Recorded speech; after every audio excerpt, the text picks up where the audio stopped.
I have to tell you that, I really ran away from doing this television show because my memory of being on the set of Carmen Jones and feeling as though I was there for a short period of time, and the memory rekindled being on the set of Porgy and Bess and feeling that I was there for a short period of time, flying in and out, doing the musical shows, I really didn't believe that this was a show that was going to work.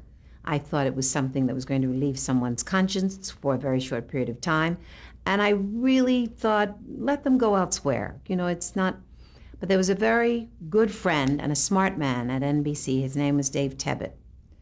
And he called me very early on in the proceedings. And he said, this is funny because you don't want to do it. And the executive producer, creator, doesn't want you to do it. He doesn't feel that you can do it. But I think you can do it. And I said, I'm not moving to California. I don't want to know anything about living in California. I need a place in my life that validates me constantly, and that's New York City. And I suppose they waited maybe 6 months or so before they called back. And Dave Tebbutt said, I don't want any arguments from you. I want you to do the audition. I said, does the creator want me to do it? He said, absolutely not. I said, oh, why? Why doesn't he want me? He said, because you're Las Vegas and Broadway theater, and it's not the image. He wants the housewives to feel comfortable with his character of Julia. I said, he does. So he doesn't feel that I can pull that off. He said, no, he really doesn't. I flew into California a couple of days early, got the script. I brought my makeup friend and my hair friend and my assistant, and we worked on that script from every hair, every line, I wore a little black dress. I also cut my hair we've got all the ladies' magazines that they purchase when they're in the grocery store.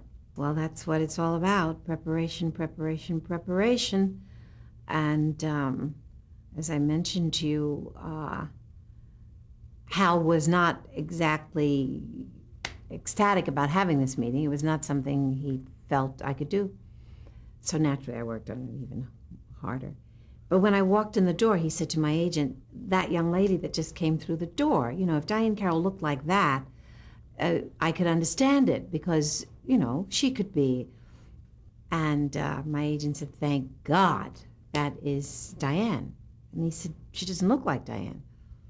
He said, no, that's Diahann. So I went over and I sat down, and Hal said, what have you done to yourself? I said, you'll never believe it. It took 3 days, but I did it. And that was a very important, that experience for television. That was NBC. We shot at 20th Century Fox. And everyone was on the line, and everyone was scared because we were saying to the country, we're going to present a very upper middle class black woman raising her child, and her major concentration will not be about suffering in the ghetto. And we don't know if you're going to buy it, but this is what we're going to do. Take a different point of view about blacks in the United States. There were many people who were very, very incensed about that. They felt that we don't have that many opportunities on television or in film to present our plight as the underdog, as the one who was not allowed to enter all of the finer houses of education. The suffering was much too acute for us to be so trivial, they felt, as to present a middle-class woman who was dealing with the business of being a nurse in a huge, very successful aerospace. And no black male was the argument. No black male. no father, no image for the children of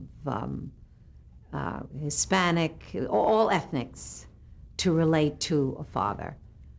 That was a very loud criticism, very often. So we were of the opinion that what we were doing was important, and we never varied from, we never left that point of view. Even though some of the criticism, of course, was valid, but that's not what we were doing. And we were of a mind that that was a different show. We were allowed to have this show. We were allowed to put this point of view on the air. We were allowed to have a comedy about a black middle-class family. Television was going to have the kind of scope in time that would allow the ghetto situation, the middle-class situation, the upper middle-class situation. Hal and I were of a mind about that.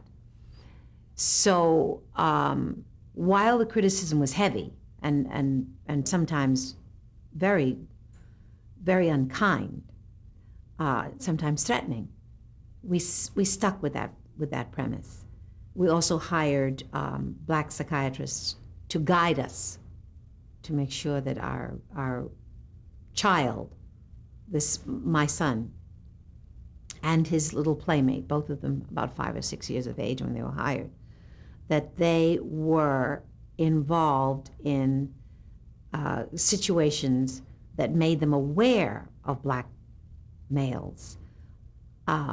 It's not that we didn't talk about situations. It may not have been his life, but we did talk about situations. Also, mother dated. And we brought the male into the house to say hello to the son, and usually it was another professional, black, that the young man was exposed to. So I think, and Hal feels that way too, that as we look back, that we're very proud of that piece of work. It represented a new thought. It represented something that was subject to a great deal of criticism. But I think those that criticized it to that extent were more narrow-minded and less visionary than Hal. So I think we came out all right. She was a working mother in, even our living circumstances, her apartment, you can't believe, people wrote columns. How could she live in that apartment? It's a little one-bedroom apartment or two-bedroom apartment, whatever it was. It was just the source of so much criticism. And where does she get those clothes? And we said, it's television. We're not doing a documentary. You have to change that thought. I said, where does Marlo Thomas get those clothes? She's an out-of-work actress. We began to cite. So you must stop believing that the only thing that is valid for blacks on television is a documentary. We're doing a comedy. Let us do a comedy. Slowly, it permeated the range of everything. From what? One was going to hang me and burn the house, burn my home. I heard everything. I heard it's wonderful. I heard you're a terrible sellout. I heard you're why is it that you want to be something that does not demand that the black male is there. And if you recall, during that period, several shows became reality that did not represent a male in the home. There were single women's issues were beginning to be addressed, and Hal knew that, and that's what we were doing, very, very, very well. I thought, but we were highly criticized for it. He went to an NAACP dinner. And the speaker was Roy Wilkins, and Roy Wilkins was very annoyed with the television industry, that there were not more blacks with positive role images on television. Hal left with that very much on his conscience. He left that dinner, And he went home and he began to put Julia on paper.